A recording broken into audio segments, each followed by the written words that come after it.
Hey, what up, everybody? This is Stevie Breach coming to you. I will honestly tell you that every once in a while I will make a video, and the video will be like my first thought on what I think a story is. Basically, I go on Twitter, like on my lunch. I see people commenting on a story that's already out there, and basically, I just add in my 2 cents and what I think is going down. And sometimes I'm wrong. I don't even know the real story that when it really gets down to it. And I saved this video until I was going to have time to actually investigate and actually get to the root cause of what was going down. Bret Hart is a guy that honestly, in my opinion, runs his mouth a lot. The guy was a great, wrestling legend. He was a great wrestler. When I look back on my childhood and watching wrestling, I will always think of, Bret Hart versus Mr. Perfect, SummerSlam 1991, and then King of the Ring 1993, as two of the best wrestling matches that I can really remember. And there's sort of those times when I noticed that. This match didn't have a lot of storyline to it, but I really liked it, and I really got involved into it. It was one of those times that I really noticed that wrestling is wrestling. It's not all about the soap opera storylines that surround the main events with Hulk Hogan and why he's fighting in this match and things like that. So I always have fond memories of Bret, but it seems like Bret just sort of pipe bombs off, every once in a while. That was a bad phrase. He just runs his mouth every once in a while. And sometimes he runs his mouth to the point you think WWE has said, that's enough. We got to let this guy go. But Bret is a guy that is kept around, whether if it's on a Legends deal or whatever kind of deal he has. It seems like whenever WWE needs Bret, they bring him in, whether if it's for a DVD, something for the network, an appearance on Monday Night Raw here or there. Bret was a great champion, for the WWE. He was that one guy that they picked to sort of end that Hulk Hogan, Ric Flair era, getting them out of the 80s, getting them into the 90s, and the run that he had, when you think about him versus Undertaker, him versus Shawn Michaels, the Hart Foundation versus DX, he's a big part of what went down. But honestly, when I read Bret's comments about Owen Hart's DVD, I just thought, what an asshole. I mean, I thought this guy was just being a major dick, and he just seemed like he was just running his mouth about something he didn't need to run his mouth about. If you go back a few years and everybody was raving about Undertaker versus Triple H, I believe it was a WrestleMania 28 Hell in a Cell match. His comments were, I didn't see what everybody else saw. I thought it was a match. It wasn't a good match, and he gave it 4 out of 10 stars. I even went to the lengths of when I met Bret Hart that year, and I got a picture with him. I threw up the 4 and acted like I was a big Four Horsemen fan or something like that. But Bret. He was interviewed by John Pollock at the March of Dimes in Canada, the Walk barbecue, and it seemed like he just had a lot to get off his chest when it was brought up about the Owen Hart DVD that's going to be coming out. Bret honestly said that the DVD is so full of bullshit, and I thought that was the only thing that people were really focusing on when the story first broke, and it was my fault for not going in and trying to find the whole interview. And after being sitting down and actually watching the full interview between him and Pollock, you can understand his grief. Owen Hart is a guy that was a great asset to WWE. You can say that he was never. I was going to say he was never really used in the main event, but now I'm trying to think, was Owen and Bret ever really the main event? Their SummerSlam match and their WrestleMania match were both early on in the card. Of course, the WrestleMania match led to the main event because Bret had to wrestle Owen in order to wrestle Yoko later in the night. And then I guess the SummerSlam match was early just because it was in a steel cage, I guess. I'm not 100% sure. That one's not really fresh in my mind. But definitely Owen versus Bret was one of the major storylines. Brother versus brother, throughout WWE when that stuff was going down. But Owen was with WWE from, I believe, WrestleMania 5 when he made his debut as the Blue Blazer, all the way until his death would be in '98, I believe, at Over the Edge. And he was a beloved character by fans. Even though he was a heel, he always did things in order to catch people's attention. He always wrestled and he had really good matches. People loved the character. He was a lovable guy, and people got that throughout the screen, even though that this guy was a heel for, I think, probably more than 3/4 of his career. A lot of people have been looking forward to seeing an Owen Hart DVD for years. He's one of the most, asked about guys. I don't know if it's because of the legend that surrounds, his death and everything that happens. I remember how shocked I was when the WWE 50-year anniversary DVD came out, and that was one of the stories that they covered because it was always so taboo, for Vince to actually admit that his company made a mistake and they lost one of their favorite superstars, and for them to really take the blame, for what happened. But since then, Martha Hart has stepped up against WWE, saying that Owen died for this company and the company didn't do everything to ensure Owen's safety in the stunt that it was performed that night. Definitely you can see that I think everybody's heard the story, where basically the people that worked for WCW that did Sting's entrance happened to be in the same place, the Kemper Arena in St. Louis, where WWE was going to be. They were looking to make some money, so they went to WWE and they said, "Hey, we're here. Can we do anything for you?"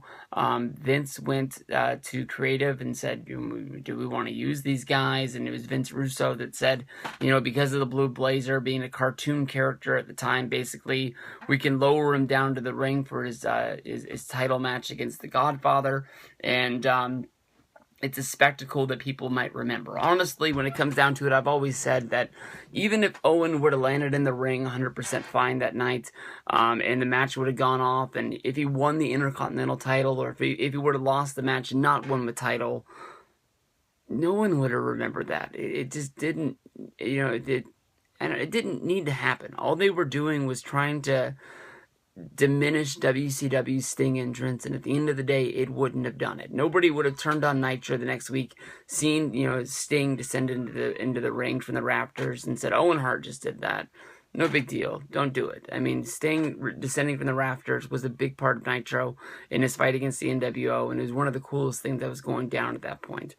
But when WWE was about to launch the network, they went out and they sewed up a lot of loose ends, I guess you can say. There were stories about, they went to the Panda people.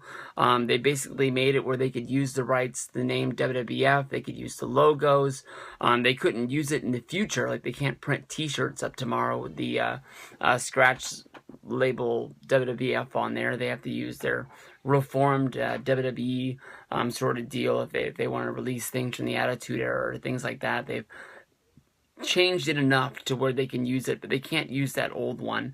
They can say WWF on the WWE Network. They can't say it in new things. I mean, the Ultimate Warrior has made fun of that countless times. You'd always call it WWE and the letter after E, because they say you can't say it anymore the way it was supposed to be, or the Panda people get mad.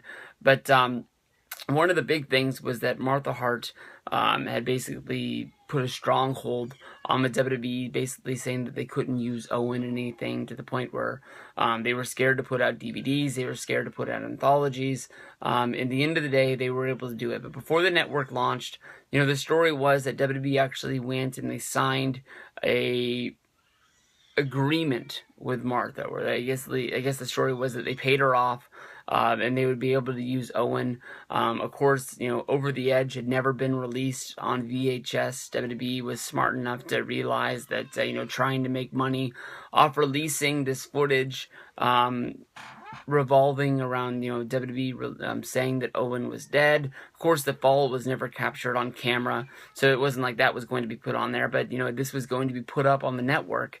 And before this, the only way that you could see it was if you would have recorded the actual pay-per-view and maybe tape traded around and able to find it. And I'm sure by now somebody's uploaded it onto YouTube, and I'm sure WWE's taken it down 1,000 times, that every time it gets taken down, somebody out there, puts it back up, so you might be able to find it.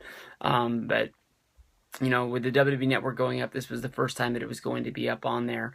And I thought that basically WWE was going to be able to do this. That's why they were moving forward, and they were going to be making this Owen Hart DVD. But I'm hoping that this is a big-time success. Bret saying that basically Martha is making it where they can't use any pictures of Owen from the past. They can use video footage that they own, but she's not giving up any pictures of her and her kids and things like that. If you think about past tragedies in the WWE, when WWE's made documentaries on past wrestlers, whether if it's Brian Pillman or the Bobby Heenan, he hasn't passed on, but basically when that documentary was made, WWE treated Heenan as if he was dead. And honestly, 100%, I'm shocked that he's still here. I got the chance to meet Bobby Heenan at WrestleCon this year for the first time, and I never thought that I would have the chance to meet the man. But WWE documentaries have never really put anybody into a negative light, and I don't know how you could even put a guy like Owen Hart into a negative light. But Bret says that he's not really looking forward to the DVD. He said in the interview the questions that they asked Bret about Owen were bullshit. He says the whole thing was bullshit, and he thinks that the Owen Hart DVD is going to be the shits, and WWE isn't really living up to what is the best that they could have done. The DVD is going to be released December 8th. I have high hopes for it. I'm hoping that the matches that they chose are going to be good. I'm hoping that the documentary is going to be put together well. Me, as a WWE mark, as a fan, I think it's going to come off and it's going to be fine. Bret, being his brother and a guy that wrestled him 1,000 times, probably has high expectations for it, and that's probably why he thinks it's not going to live up to what it was. I'm sure Owen Hart was one of Bret Hart's best friends in this world. I've never had a brother, but that's the way that I've always heard it put. Your brother and your sister is somebody that is always going to be there for you no matter what.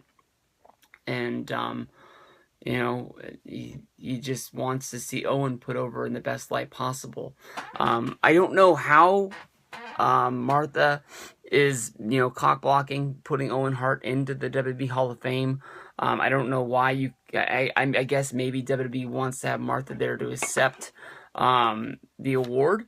But I don't know why you couldn't, I don't know, because they always like to do two speeches where, like, somebody comes out and introduces the person that's going to be accepting the award if it's somebody who's passed away. So I don't know who you could bring up there to bring Bret Hart out to accept the award, if it's one of the brothers, because honestly, when you put it into it, they might be big-time names in Stampede Wrestling, a lot of them. Especially when I watched that Survivor Series tag match with Bruce, and if you think about even WrestleMania 26, the guy that got in the ring to be the guest ring or the guest referee, I was looking at him like, who the hell is this guy? Maybe Natalya comes out and brings Bret up. I guess that's maybe the only way you could do it. But I think that's what a lot of us are looking forward to, is seeing Owen get his DVD, get that moment in the sun of going into the WrestleMania, WWE WrestleMania Hall of Fame, whatever you want to call it, and see what that comes down to. But I'll see you guys around. I'm looking forward to this one. December 8th, Owen Hart, Heart of Gold DVD.